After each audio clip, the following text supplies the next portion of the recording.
नमस्ते विद्यार्थी मित्रों, आज हम अपठित विभाग पढ़ेंगे। तो अपठित विभाग मतलब कि जो लेसन या जो पैराग्राफ हमने कभी पहले पढ़ा ना हो। तो पूर्वज्ञान अपठित का शाब्दिक अर्थ है कि जिसे पहले पढ़ा न गया हो, यानी जो हम लेसन पढ़ते हैं, काव्यांश पढ़ते हैं, वो सीन पैसेज कहते हैं, पढ़ा हुआ है, लेकिन हम आज जो पढ़े वो हमारे स्पर्श या संचयन में पैराग्राफ नहीं दिया हो। तो अपठित गद्यांश का अर्थ है ऐसा गद्यांश जिसे पाठ्य पुस्तक में नहीं पढ़ा गया हो और जो अचानक ही हमें पढ़ने के लिए दिया गया हो।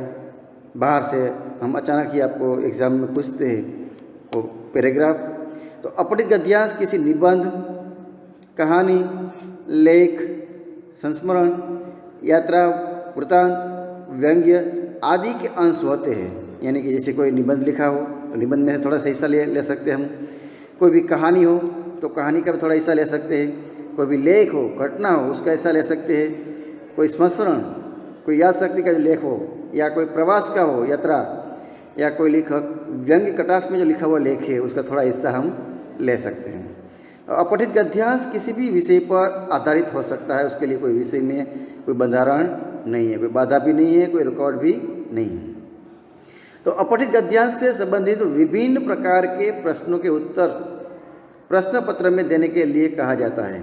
यानी जो पढ़ा है, हम जो पढ़ते हैं उसके नीचे क्वेश्चन दिया गया है, वो क्वेश्चन को हमें ठीक से पढ़ना है, उसका आंसर देना है। तो इस तरह की परीक्षा का उद्देश्य है कि हिंदी में समझने बोलने की क्षमता का विकास करना।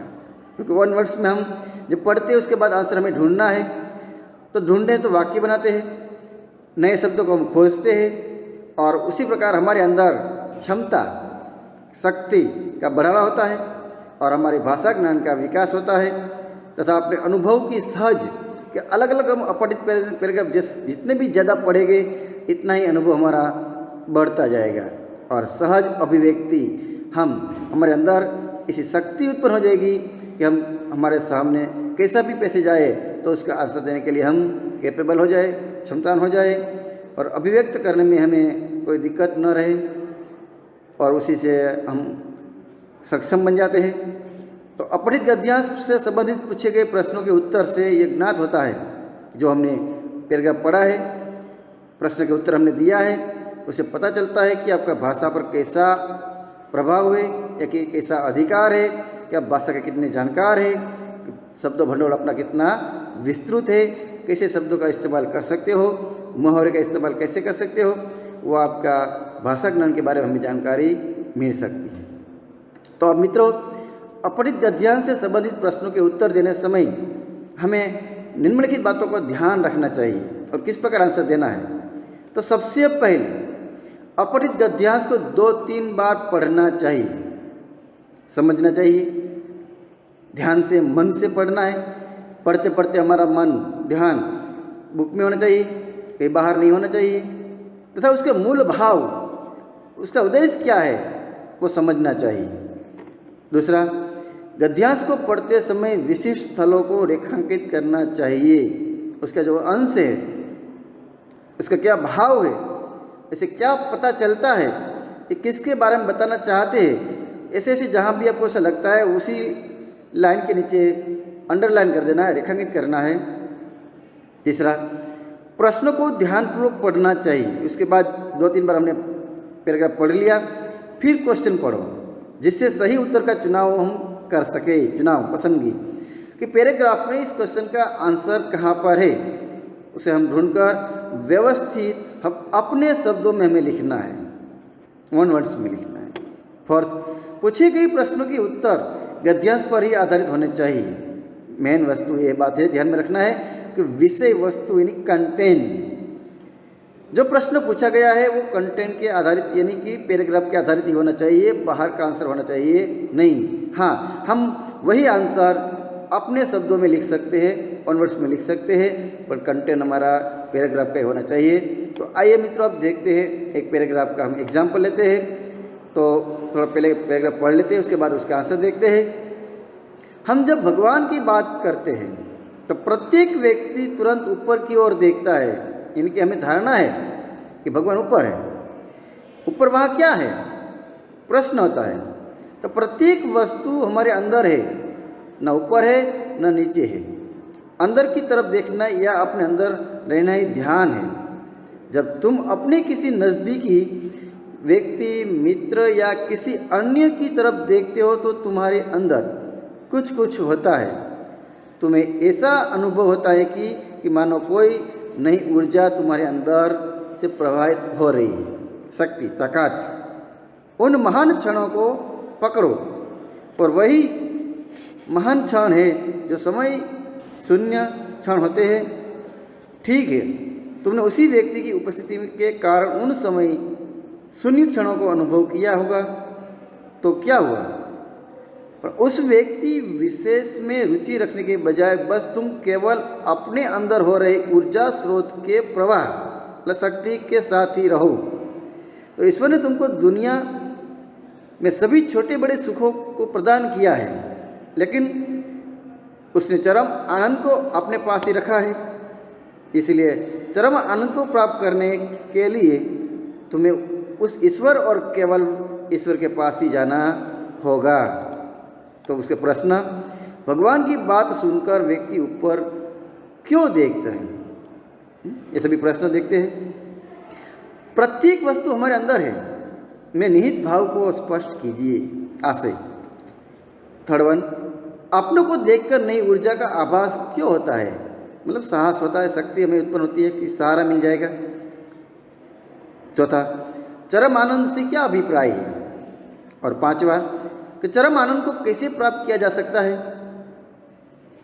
और पांचवा, 6.1, महान क्षणों को पकड़ने के लिए क्यों कहा गया है? तो अब आंसर उसके देखते हैं। उसका आंसर जो पैराग्राफ में भी छुपा है। तो भगवान की बात सुनकर व्यक्ति ऊपर की ओर क्यों देखता है? तो उसके जो पहली लाइन में जो उसका अंदर आंसर ऊपर देखता है, तो क्यों? तो जैसे भगवान की बात सुनकर व्यक्ति ऊपर इसलिए देखता है क्योंकि उसने मन में धारणा बना रखी है कि ईश्वर ऊपर है। तो इसी प्रकार यहाँ पर जहाँ जैसा लगता है आपको क्वेश्चन के आधारित लाइन मिलती जाए, वहाँ पर आपको पहले से ही अंडरलाइन कर लेना है। तो पहले का आंसर है ऊपर देखता है कि वो धारणा है, विश्वास है कि हमारे मन में कि भगवान ऊपर है। तो प्रत्येक वस्तु, अब सेकंड क्वेश्चन है, प्रत्येक वस्तु हमारे अंदर है में निहित भाव। जब हम ये देखते हैं कि ये सेकंड लाइन है, तो उसका आंसर देखते हैं कि हम जीवन में जो भी सुख दुख अनुभव करते हैं उनके स्रोत हमारे मन के अंदर ही है। सुख दुख पैदा करने वाले सभी कारण चाहे बाहरी दिखते हो या अपने अंदर का हो, परंतु जब तक हमारे मन उसका अनुभव नहीं करता है वे हमारे सुख दुख के कारण नहीं बनते।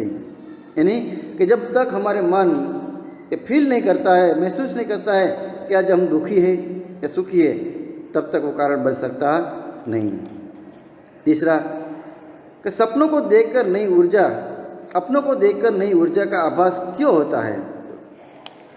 यानी कि साहस मिलता है, शक्ति मिलती है कि जब हम अपनों को देखते हैं तो हमें एक खुशी का अनुभव होता है, कोई साथ सहकार मिल जाएगा। हमें अनुभव होता है कि कोई हमारे सामने आ गया है। इससे हमारे मन में एक नई ऊर्जा का समावेश होता है, इससे नई ताकत शक्ति मिलती है। चौथा क्वेश्चन घ, कि चरम आनंद से क्या अभिप्राय है? उसका आंसर चरम, यानी कि जब तक सुख शांति हम एहसास करना चाहते हैं वहाँ तक कि चरम आनंद का अर्थ है ईश्वरीय आनंद या अलौकिक आनंद, अद्भुत आनंद को प्राप्त करना। नेक्स्ट क्वेश्चन, कि चरम आनंद को कैसे प्राप्त किया जा सकता है? तो भगवान के पास जाकर कि चरम आनंद, उसका आंसर कि चरम आनंद को प्राप्त करने के लिए ईश्वर की शरण में जाना चाहिए। भगवान ने जो लास्ट लाइन में लिखा है कि भगवान ने वो अपने पास ही रखा है। ईश्वर के पास हम जाए तो वहाँ पर केवल हमें शांति मिलती है, इसलिए वहाँ पर हमें चरम आनंद प्राप्त मिलता है भगवान के शरणों में। लास्ट वन, महान क्षणों को पकड़ने के लिए क्यों कहा गया है? तो इसमें जैसे सेकंड जो लाइन है उसे हमें पकड़ना चाहिए। यहाँ पर जो पैराग्राफ किया मैं, इसमें उन महान क्षणों को पकड़ो, जैसे कि हमारे पास भी कोई समय आता है हम उसमें अपना विकास कर सकते हैं, उसी प्रकार हमें उस क्षण को तक, यानी कि उसी क्षण का हमें लाभ उठाना चाहिए। तो महान क्षण किसी व्यक्ति की उपस्थिति में पैदा होते हैं। शक्ति, साहस, सक्षम होते हैं तो वे क्षण बहुत कीमती होते हैं और उन क्षणों को पकड़ना आवश्यक है। वास्तव में वही हमारे जीवन को सफल और सार्थक बनाते हैं। तो इसी प्रकार विद्यार्थी मित्रों, आपको अन्य भी पैराग्राफ को रेफरेंस में भी दिया है, उसे पढ़ना है, उसका आंसर को ढूंढना है। तो क्लास वर्क बुक में आपको भी ऐसे 2 नए पैराग्राफ को लेना है और क्वेश्चन आंसर को लिखना है। अस्तु।